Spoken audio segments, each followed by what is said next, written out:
Hello guys, ako ulit. Simplihan lang natin yung babaunin nila at kakainin nila ngayong Lunes.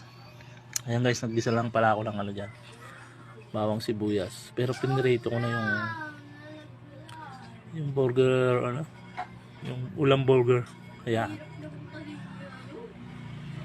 Ayan na guys, pinirito 6 na piraso yan. Tigis sila mamaya, tigis ang baon.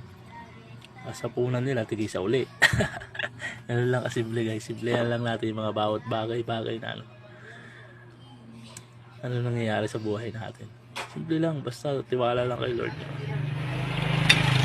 Guys, minekos-mekos ko na yan. Mushroom soup nga pala yan. Salamat nga pala ate, kasi hanggang ngayon meron pa kami. Ate Janet, shout out sa iyo, ingat ka palagi dyan.